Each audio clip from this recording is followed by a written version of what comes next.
আমরা বোকার স্বর্গে বসবাস করছি, আর এই দুনিয়াটাকে আমরা মন মার্জি মতো ব্যবহার করার চেষ্টা করছি। কিন্তু দুনিয়া আমার এবং আপনার আপন নয়, আপন হতে পারে না। এই দুনিয়া আমার আপনার আপন হবে?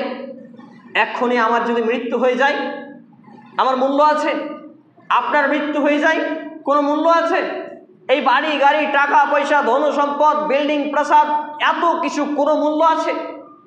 আমার আপনার প্রাণ থেকে দেহটা, এই দেহ থেকে যদি প্রাণ ও পাখি উড়ে যায়, আমাদের এই পিঞ্জরা থেকে যদি দেহ থেকে আত্মাখানা বেরিয়ে যায়, তাহলে আমার আপনার এই দেহটা আর কোনো মূল্যায়ন নেই, লাশে পরিণত হবে। মানুষ ভয় পাবে, কিছুক্ষণ রাখবে, পৃথিবীও রাখবে না, বলবে মাটির তলে গেরাই বন্ধ করবে। এটা নিয়তি, এটা প্রকৃতির বিধান, এটা স্রষ্টার বিধির বিধাতার বিধান। অথচ আমরা এত কিছু চোখে দেখে আমাদের আত্মীয় স্বজন, বন্ধু বান্ধব সব কিছু আমাদের ছেড়ে চলে যাচ্ছে একের পরে এক, কিন্তু আমরা দুনিয়ার মোহ ত্যাগ করতে পারছি না। আমি যে হাদিস আপনাদের সামনে পাঠ করেছিলাম, হাদিসের বর্ণনাকারী রাবী হচ্ছেন আবু হুরায়রা রাদিয়াল্লাহু তাআলা আনহু। তিনি বলছেন, আন আবি হুরায়রা রাদিয়াল্লাহু তাআলা আনহু قال قال رسول الله صلى الله عليه وسلم الدنيا سجن المؤمن وجنة الكافر। এই পার্থিব জীবনে একজন মুমিন ব্যক্তি যদি চলাফেরা করে তাহলে জাহান্নামের মতো চলবে, জেলখানার মতো চলবে। যেটা ইচ্ছা সেটা করতে পাবে না, মন যা চাই তা করতে পাবে না, যেটা খুশি সেটা খেতে পাবে না, যেটা খুশি সেটা সেই পোশাক পরতে পাবে না, যেমন মন তেমন করে জীবন চালাতে পারে না। একমাত্র কিতাবুল্লাহ, আল্লাহর কিতাব ও সুন্নাতে রাসূল সাল্লাল্লাহু আলাইহি সাল্লামের সুন্নাহ বহির্ভূত কোনো জীবন বিধান পরিচালনা করতে পারে না। সেটা কিভাবে? একজন মুমিন ব্যক্তি তার জীবন চলবে এভাবে, সব সময় সে মনে করবে যে আমি এখন জেলখানায় বন্দী আছি। জেলখানায় বন্দী মানে কি? জেলখানায় বন্দী মানে নিজস্ব কোনো স্বাধীনতা থাকে না, নিজস্ব কোনো ইচ্ছা শক্তি থাকার পরেও সে নিজের মন মতো চলতে পারে না, এর নাম হচ্ছে জেলখানা। তাহলে একজন মুসলমান যখন জেলখানায় বন্দী হয়েছে, তখন সে সিনেমা দেখতে যেতে পারে না, তখন সে দাড়ি কাটতে পারে না, তখন সে নামাজ ত্যাগ করতে, বেনামাজি থাকতে পারে না, টাকনুর নিচে পোশাক পরিধান করতে পারে না, বিড়ি সিগারেট গুটকা মদ তিরাঙ্গা আবি ঝাবি যত কিছু আছে খেতে পারে না, এখানে ওখানে বেটি ছেলে দু চারটা গার্লফ্রেন্ড থাকতে পারে না, রাত জেগে জেগে ফেসবুকে নোংরা ফিল্ম, ক্রাইম পেট্রোল, সিআইডি এইটা সেটা দেখতে পারে না।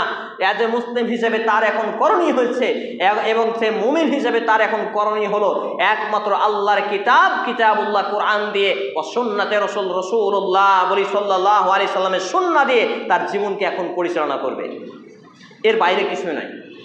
কিন্তু জান্নাতুল কাফির, যে ব্যক্তি হবে কাফির, যে ব্যক্তি পরকালে যাবে জাহান্নামে, তার জন্য দুনিয়াটা হবে একবারে জান্নাত স্বরূপ, যেমন খুশি তেমন। কাউকে মারলেও কিছু মনে করবে না, কারো হক নষ্ট করলেও কিছু নেই, কাউকে গালি দিলেও কিছু নেই, পাপ করলেও নয়, জেনা করলেও নয়, ব্যভিচার করলেও নয়, বেনামাজি থাকলেও নয়। তাহলে আমি এবং আপনি এখন নিজেকে প্রশ্ন করি, একটু ভেবে তুলি, নিজেকে ভাবিয়ে তুলি যে আসলে কি আমি এখন মুমিন হিসেবে দুনিয়াতে চলাফেরা করছি নাকি কাফের হিসেবে চলাফেরা করছি। কারণ যদি মুমিন হিসেবে চলাফেরা করি তাহলে তো আমার বাধা বিপত্তি, এইটা উপার্জন করবো এইটা হারাম, এইটা খাবো এইটা হারাম, ওইটা চলবো ওইটা ঠিক নয়, এইভাবে গান শুনবো এটা তো হারাম, এইভাবে আমাকে বাধা দিবে। যদি আমি মুমিন হই তাহলে আমি জেলখানায় পড়ে গেছি। আর যদি আমি কাফের, বেদিন, বেঈমান, নাস্তিক, মুরতাদ, মুনাফিক হই তাহলে যা ইচ্ছা তাই, ওই যে খাও দাও মাস্তি করো, টাকা পয়সা কামাই করো, কারণ দুনিয়াটা মস্ত বড়, এইভাবে যদি চলি আমি আপনি, তাহলে বুঝতে হবে আমি আর এবং আপনার জন্য অপেক্ষা করছে পরকালে জাহান্নাম। হাদিসটি বর্ণিত হয়েছে সুনানে ইবনে মাজাহ গ্রন্থে 4113, মিশকাতুল মাসাবি গ্রন্থে হাদিসটি রয়েছে, এবং সহিহ তিরমিজি গ্রন্থে 2324 গ্রন্থে 24 নম্বর ক্রমিক নম্বরে হাদিস। এছাড়াও মুসনাদে আহমদ গ্রন্থে 8890 এবং 9916 ক্রমিক নম্বরে হাদিসটি বর্ণিত হয়েছে। সম্মানিত উপস্থিতি ভাই এবং বন্ধুগণ, তাহলে আল্লাহ রাব্বুল আলামিন আমাকে এবং আপনাকে যে জীবন বিধান দিয়েছেন, সেই জীবন বিধান হচ্ছে কিতাবুল্লাহ, আল্লাহর কিতাব ও সুন্নাতে রাসূল, ওহিয়ে মাতলু এবং ওহিয়ে গায়রে মাতলু, দুটাই কোরআন এবং হাদিস নিয়ে আমাকে এবং আপনাকে জীবনকে পরিচালনা করতে হবে। অন্ততপক্ষে ইসলামের সাহিত্যগুলো পড়তে হবে, এইরকম বইগুলো পড়তে হবে, দিনে 1 পৃষ্ঠা করে কম করে হলো।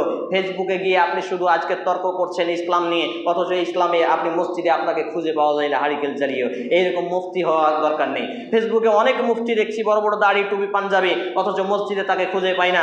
অনেক ব্যক্তি দেখছি ইসলাম নিয়ে বড় বড় স্ট্যাটাস স্ট্যাটাস দিচ্ছে, হিস্টোরি দিচ্ছে, অনেক কিছু লিখছে, আবার মসজিদে তাকে খুঁজে পাওয়া যায়নি। এমন মুনাফিকি আচরণ না হয়। আমরা যা বলবো তা যেন করি, আমরা মুখে যা বলবো কাজে যাতে তা বাস্তবায়ন করি। আল্লাহ রাব্বুল আলামিন যতগুলো কথা বললাম সমস্ত কথাগুলো আগে আমাকে, তারপর উপস্থিত ভাই এবং বন্ধুগণকে মেলে চলার তৌফিক দান করুন। আমরা বলি আল্লাহুম্মা আমিন। হে আল্লাহ তাআলা, আমরা যারা অসুস্থ আমাদের পূর্ণাঙ্গ শিফায়ে কামিলা আজিলা দান করুন। আমরা বলি আল্লাহুম্মা আমিন। হে আল্লাহ রাব্বুল আলামিন, আমরা যারা অভাবী আমাদেরকে অভাবমুক্ত জীবন দান করুন। আমরা বলি আল্লাহুম্মা আমিন।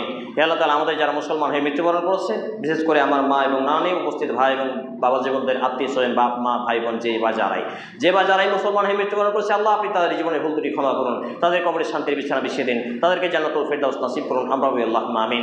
এ দাবি, এ দোয়া, এ দরখাস্ত মহান আল্লাহ সুবহানাহু ওয়া তাআলার সামনে রেখে আমরা আমাদের আলোচনা এখানেই টানছি।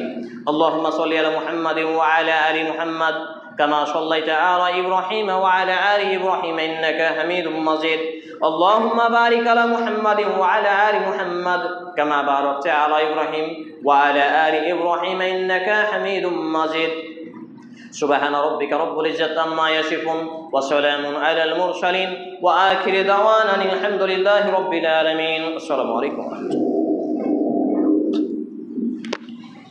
স্ট্যান্ডটা দিয়ে দাও, ছেড়ে দাও।